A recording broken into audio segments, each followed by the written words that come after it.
তো হাই বন্ধুরা, welcome back to my channel Dipa Pal Dutta. আবারও ফিরে এলাম। তখন বাড়ি থেকে ফোন করেছিল ভিডিও কল, যার জন্য ভিডিওটা কাট করতে হয়েছিল। তো যাই হোক, পার্টে পার্টে পেয়ে যাবে পার্ট করে। তো চলো, আমার মাছ ভাজা কমপ্লিট হয়ে গেছে। মাংসে নুন হলুদ মাখিয়ে নেবো। মাংসে নুন হলুদ মাখিয়ে নেবো। তো চলো রান্নাটা আমি স্টার্ট করি। তো বন্ধুরা, রান্না কিন্তু করাটা যেমন একটা বড় কাজ, তেমন কিন্তু রান্নার সরঞ্জাম গুছিয়ে দেওয়াটাও সেটা একটা বড় কাজ। সেটা কিন্তু মা করে। দেখো, এদিকে রসুন ছাড়ানো হয়ে গেছে, এদিকে দেখো মাংসের আলু কাটা, মাছের আলু কাটা, দেখো পেঁয়াজ টমেটো কোচানো, সব কিন্তু মা রেডি করে দিয়েছে। এখন মশলা পেস্ট করবে, দেখো। তো চলো, আমি তেল গরম হয়ে গেছে, মাছটা বসিয়ে দিই। তো বন্ধুরা, আমার দেখো মাছ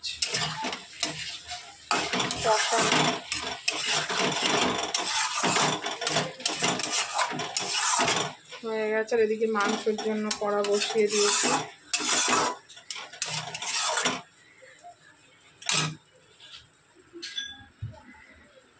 সামান্য একটু জল দিয়ে দেবো।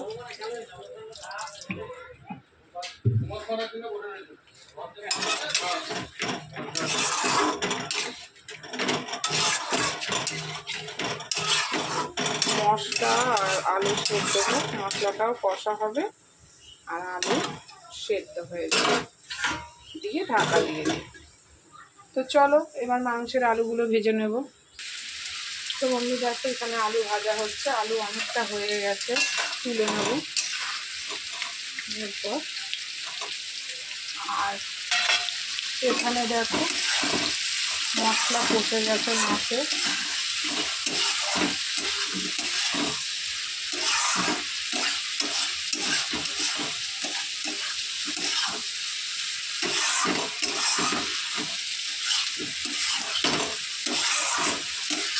মাছের ঝোলে জল দিয়ে দেবো।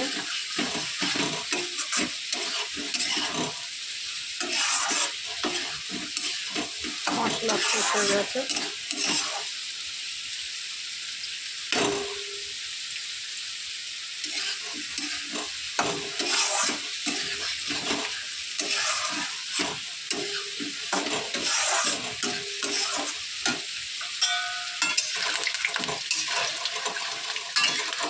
এদিকে আলু ভাজা হয়ে গেছে।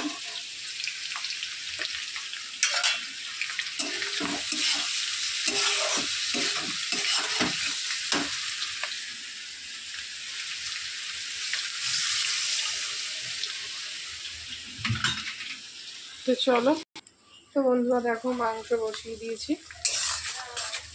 তোমাদেরকে প্রথম থেকে দেখালাম না, কারণ চিকেন মাটন অনেকবার দেখিয়েছি। তো আমি এটা জাস্ট ডেলি ব্লগ হিসেবে করছি। এখানে মাছ হচ্ছে, নামাবো, প্রায় হয়ে এসছে।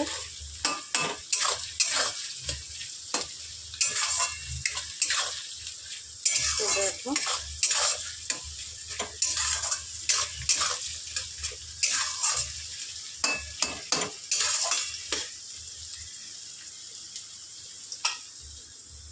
এবারে একে একে মশলা দিয়ে দেবো।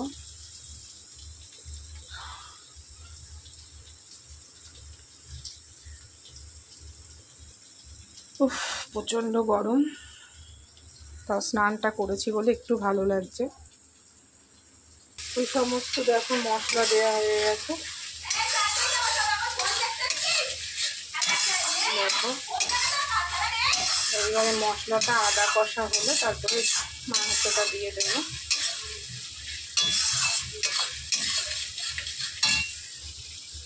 তো বন্ধু দেখো, মশলার কালারটা কি সুন্দর এসছে।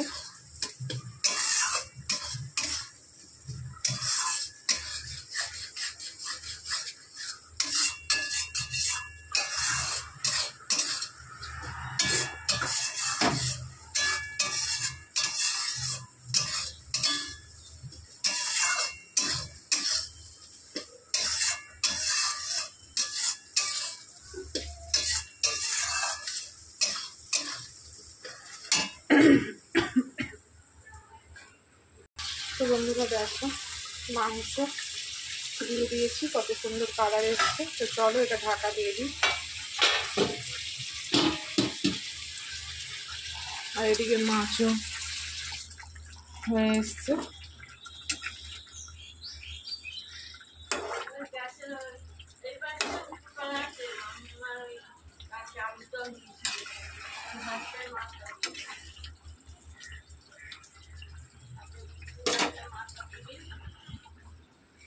তো বন্ধুরা দেখো মাংস কষাচ্ছি, মাংস কষানো এখনো হয়নি, আবার ঢেকে দিলাম। আর এখানে মাংসের জন্য গরম জল করেছি, তো মাংসের জন্য গরম জল করেছি, বসিয়েছি।